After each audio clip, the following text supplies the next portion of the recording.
can you sum up the Hammer of the Witches era? Are you satisfied with the way everything turned out and the reaction from the fans? And yeah, I think so. Yeah.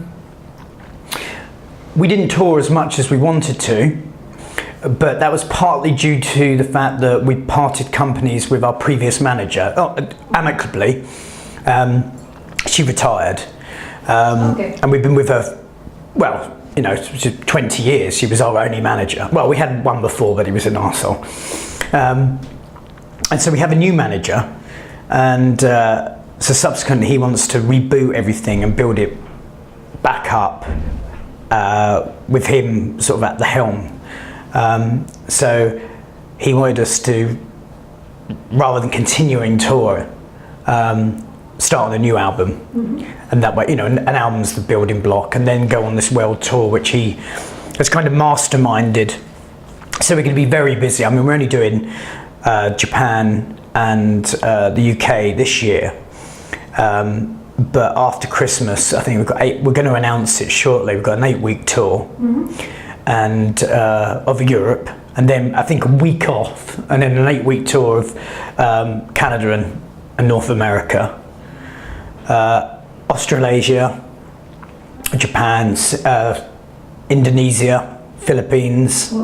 I know, and literally then, you know, South America, summer festivals, and I think we might even be going back to America for a second stint later in the year. So anyway, yeah, I'm pleased with it, and I'm very pleased with the new album, which is a product of the working relationship with the band members that created Hammer of the Witches. It's quite a stable line. Well, it's a stable lineup. In fact, it's a stable of filth.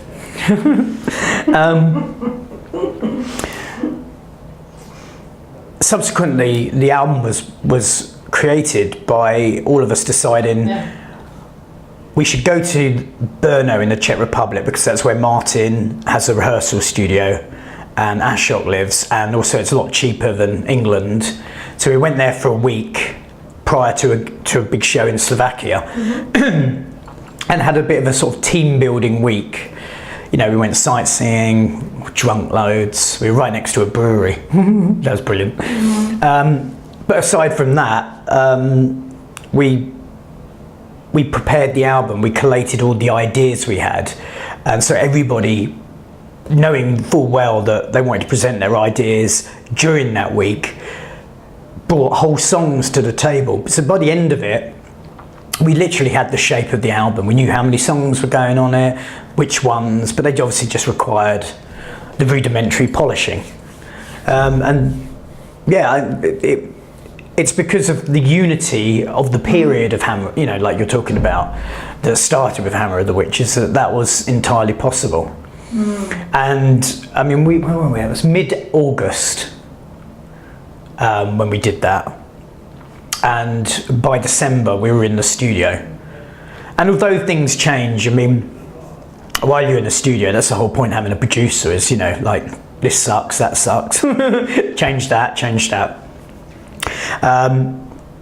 Even during the mix, we were like 2 weeks before the album was due to be handed in, and we decided, well, between myself and the producer, we decided that one of the songs, Vengeful Spirit, just wasn't hitting the mark. It was like sort of 75% toward being the song that it should be. And long story short, because I won't bother you, we've only got 20 minutes, but we decided to get Liv Christine to see if she could, like, sort of bring a character to the part. And it was a bit worrying because she couldn't do it for another week, so we were very sort of up against the wall with it. Unfortunately, it worked out, but we still meant we had to change the song a little bit and get guitars replayed to extend a second chorus to give her a bit more, you know, sort of leverage and scope in what she was doing. So yeah, things change all the time, but initially the album came about quite quickly because of the good relationship everybody has and the quality of the musicianship. And I can say that, I mean, the musicianship on this album is astounding, and I can say that without prejudice, because I get to hang around with musicians because I'm a singer. So I'm not being big-headed. That's what I'm saying. Yeah, it seems that you don't want to lose time, and it seems also that the band is really driven by a kind of force or this cohesion, this unity. So Yeah.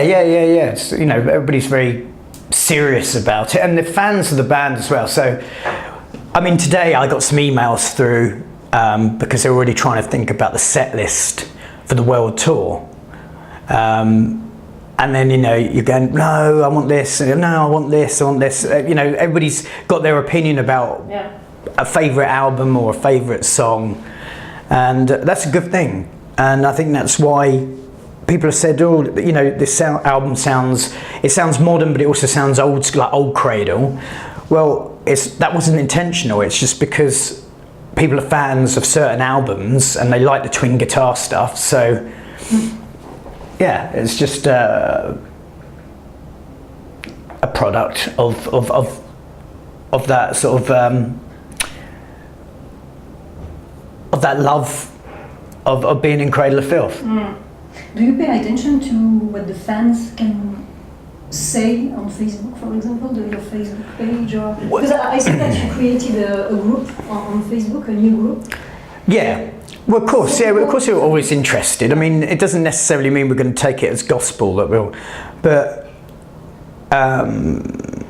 you know, I mean, obviously the fans wouldn't be very happy if we did a reggae track. Well, that's obvious, and you can never please anybody. That's one rule. Just you cannot please everybody, so don't try. And yeah, first and foremost, you know, we do stuff for ourselves, and if we like it, we like it.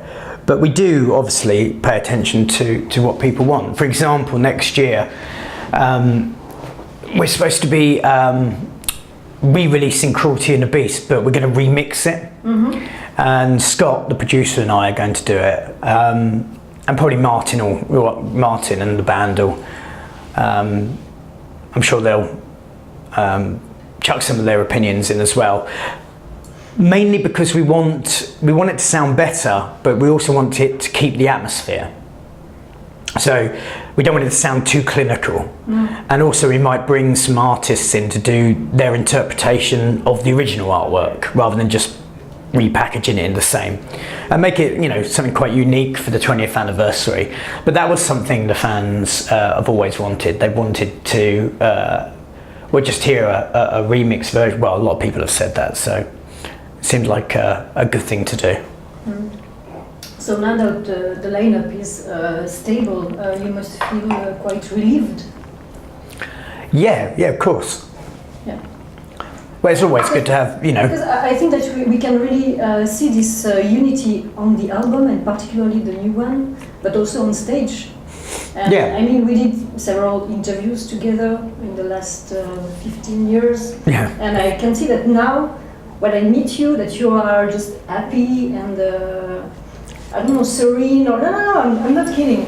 Yeah. So, well, I wouldn't go as far as say serene, but, you know, more comfortable with it. Yeah, with it, confident, and yeah. Yeah, well, you know, there were a couple of times when I didn't feel entirely confident with the album that I was trying to sell to people, which is essentially what I'm doing here, isn't it? Selling our album, I hope, not just drinking good wine and eating gothic crisps. I'm not sure. I wasn't sure whether they were actually trying to poison me or they, you know. Have you tried it? Yeah, they're all right. I'm after it. Seems strange.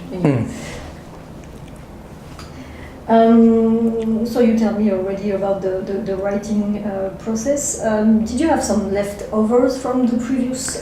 We did actually. Achingly Beautiful and the title track were both written at the time of Hammer of the Witches, but they were underdeveloped. There's some songs that were written for this album that may, you know, see the light of day further down the tunnel, or the different record.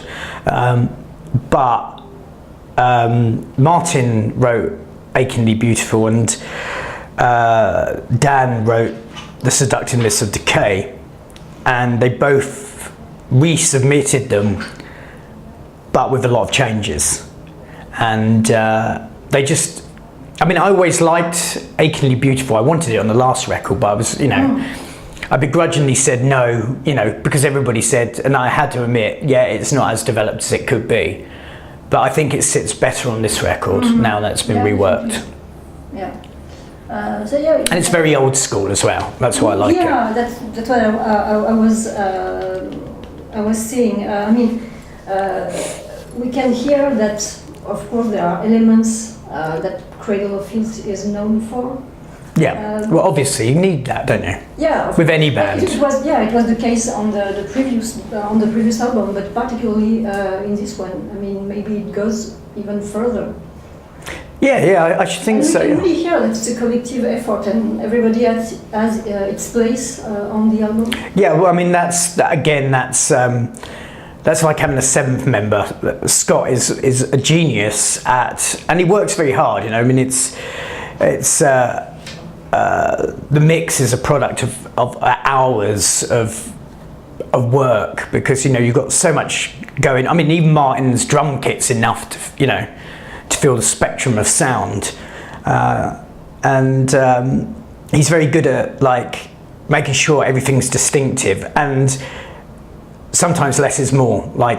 Do you really need to have violins there, because you don't hear them? Literally, you need to have the hearing of a dog, to hear that. So let's just not bother having it on there. And you go, well, yeah, of course, yeah, makes sense. So he's good like that. He's got a very good judgmental opinion, and he's not shy about it. He doesn't go, oh yeah, go and keep it on there. It's because you want it on there.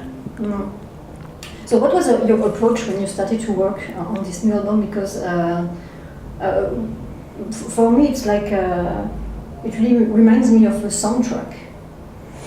Well, yeah, it's theatre, isn't it? Yeah.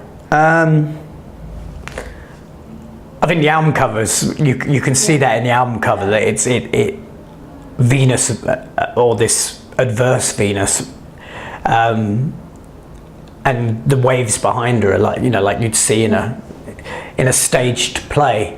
But yeah, I think that was part of the whole thing of not having.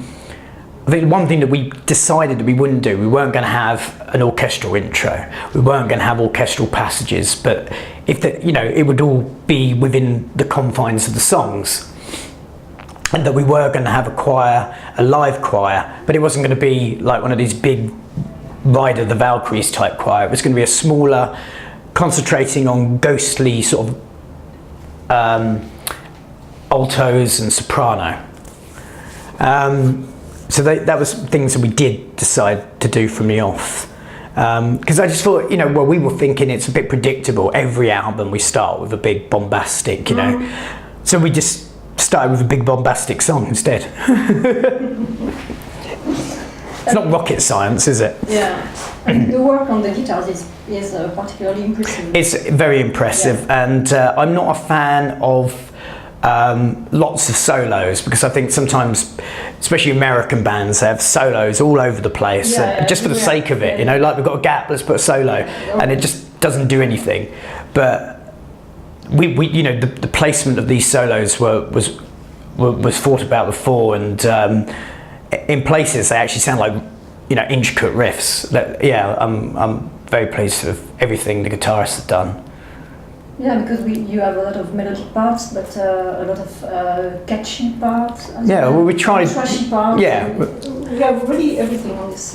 Yeah, and the bonus material as well, which unfortunately none of the journalists have got to hear yet. Yeah, because you recorded a cover of Alison Howe, by Alison Howe, by Annihilated. Yeah, Annihilator. What am I talking about? And it's a track we've been wanting to do for literally 20 years. There's no word of a lie. And the reason we've done it now is because we met with Jeff Waters, the main guy from Annihilator, twice in the last couple of years. And the last time was on the 70,000 Tons of Metal, and I was a little bit drunk, and said, oh, I love you, and I love Annihilator, and we want to do a cover, and it'd be great if you I don't know why I'm doing a voice. It'd be great if you could give us the seal of approval. And he was like, yeah, man, that'd be cool. And he's even on their webpage has said, yeah, it's going to be great. He hasn't heard it yet, so. But no, we've been as faithful to the original. We haven't made it any shorter or longer. It's got an extra few little bit of keyboards and a little bit of female vocal, but essentially it's as near as damn it to the original. All the guitar parts are literally exactly the same. The solos are, you know, exactly the same. It's just Cradle of Filth doing Annihilator, and if you were unaware of Annihilator and nobody said it was a cover version, I think you could probably get away with saying that some fans would believe that it was just part of the album, just a very catchy song, one of the catchier songs. Just by nature of the song itself, that it meanders, it's got like this eerie story going on, it's got a good chorus, and great riffs, and it's a bit spooky. Yeah, the guitars work and the catchy parts reminds me sometimes of sonography, because I love this album, but I noticed that you never play any song from this album. Well, we are on the next tour. Oh, great! Yeah. I won't tell you only which one, I assume. But yeah, just only one, yeah. Okay, but cool. Well, you're probably in a minority though, because I think that was our least loved album, but I love that album as well. I listen to it very often, actually. Yeah, I mean, obviously people were a bit dismayed about the Temptation thing, because originally that wasn't going to go on it. Well, it didn't go on the album. It's a bonus track, but it wasn't. Yeah, it's only one song. So. Yeah, and it wasn't intentional. We weren't going to do a video. We were kind of pressured into doing the video for that. Otherwise, we would have, you know, obviously gone for one of the other ones first. But I like that album. I don't think it's as. And the strange thing is, some fans that didn't like the album have revisited it since and gone, actually, you know what? It's not as bad or as different as I first thought. So, I think it's, yeah, hopefully it'll grow on people. It's sold really well, but for some reason. Must have sold to loads of people that don't like it. They don't like the nymphetamine sonography period of time. So well, some people don't, but Nymphetamine was our most successful album. Okay. And talking of Nymphetamine, also Live Christine on this record as well. Yeah, I love this album as well. Yeah, and that was, like I say, something that came about. It wasn't something pre-planned. And also a good thing about it is that it's not a similar song to Nymphetamine. You know, it's not like you've got to write a song that's going to be commercially viable, because we want to, you know, because that was Grammy nominated, but and after that the record company were a little bit like, well, you need to write another song in that vein. So yeah, it's good to see her play, because originally on that she's got this sort of seductress, innocent seductiveness to her on Nymphetamine, and on Vengeful Spirit, the track on the album which she sings on the new album, she sort of plays this malevolent being. Do you know what I mean? But I think it's more malevolent because she hasn't got a nasty voice, and we had to, like I say, we had to extend the track so that she could flow a little bit more. But I really like the parts where she sings with me. That's the part that really carries the malevolence. Yeah, that's a pretty cool part. Yeah. So did you already choose the songs that you will play on stage from this album? I believe so. Yeah. I think they are all fit. They all fit to the live situation. Well, yeah. I mean, but that goes with any album, really. It's just about which ones. Because it gets harder and harder every album, because you've got the fan favourites that. And the songs are pretty long on this album. Yeah, that's true. We've had to do some radio edits, which actually aren't too bad, actually. But we've had to think of that as well because of the length of the songs. But going back to the live scenario, you've got to play the songs fans expect you to play. You've got to play the ones that you want to play. You've got to cover enough of the newer material and the older stuff. It's a bloody nightmare. Yeah, you have to play 2 hours. Yeah, turn into Dream Theatre. Play like 3 days. Well, all bands now, older bands, they play like 2 or 3 hours. Yeah. You know that Guns N' Roses is playing tonight in Paris? Tonight? Yeah. Oh wow. My mum and my sister went to see them, it must have been a month ago now, in London. and they did 2 nights there, and they played for 3 hours. Yeah, they have planned to play 3 hours and a half tonight. That's insane. So they start at 8, so you have to be there at 8 if you don't want to miss the beginning of the show. Yeah. It's cool anyway. Are you going, are you? Yeah, I'm going. No. How much did you pay for your ticket? I paid my... I'm not going to tell you because I had to sell my house. I have to sell the one house. Yeah. Yeah, no, it's pretty expensive anyway. So can you tell me more about the title and also this gothic, Victorian, horrific atmosphere that we can find on this album? Well, I was reading a lot of Victorian ghost stories at the time of this, and I just realised that the Victorian period was completely swathed in like this melancholic pool of death. You know, they loved, you know, everything to do with the ghostly and spiritualism and clairvoyance and mesmerism and tarot reading and seances. And they surrounded themselves with the trappings of death as well, memento mori, you know, the photographs of death. Lacrimatories, you know, little vases to keep your tears in and things like that. And, you know, the graveyards are very ornate, but they planned their death, you know, everybody wanted a great, you know, family tomb or at least a little epitaph or an epithet where, you know, a little saying.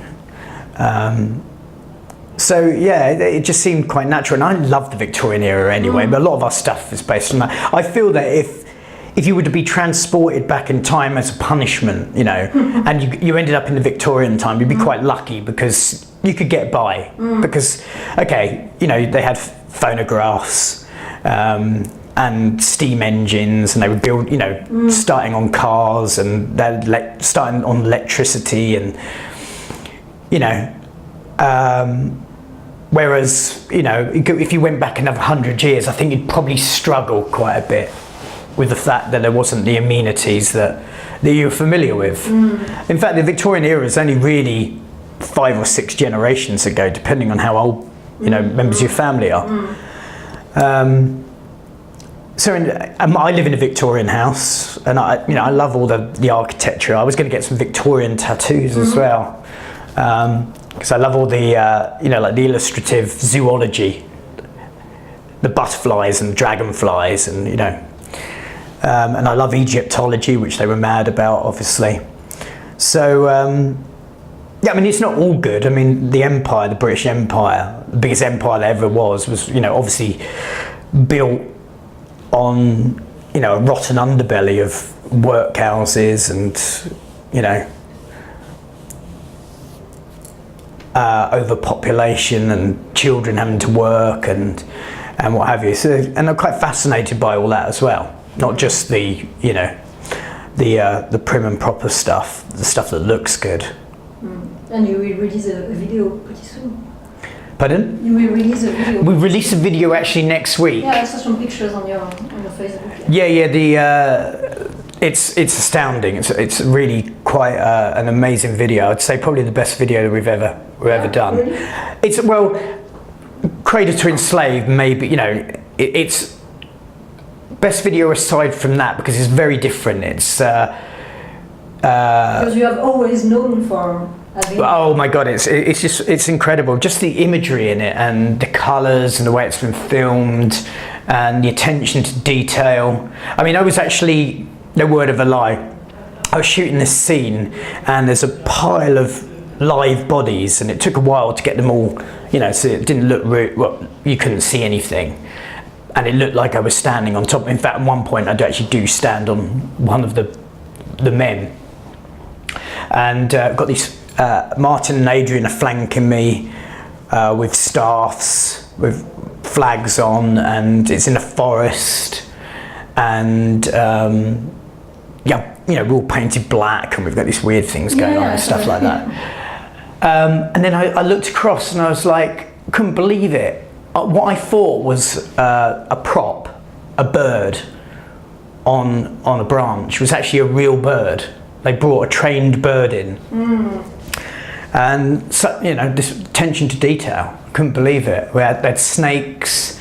There's one point where a girl, like, it's like Ophelia, she's lying in a pool of water and snakes are going over her, and it snows. It's autumn as well. There's a funeral, there's a wedding. It's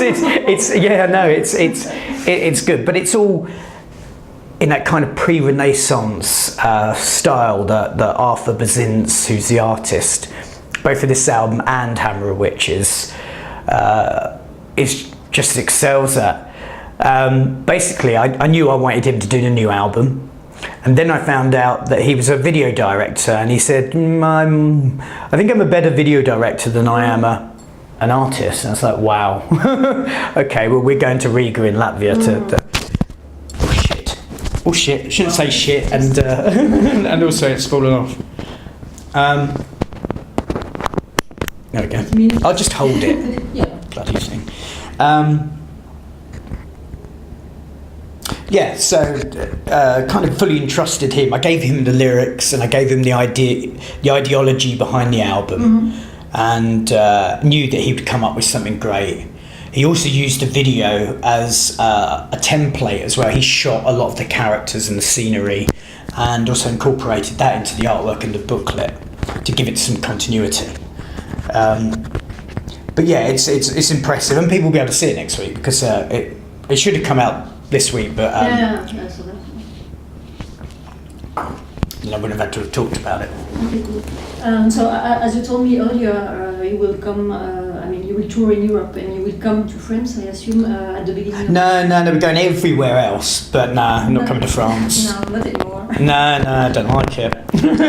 Of course, we're coming to France. I think actually we're playing. If I'm right, I think we're playing about 4 or 5 shows.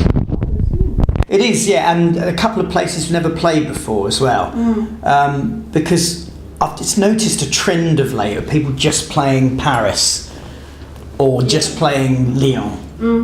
The big cities. Yeah, of course. And I remember the time when we used to, play Toulouse and Marseille and Lille.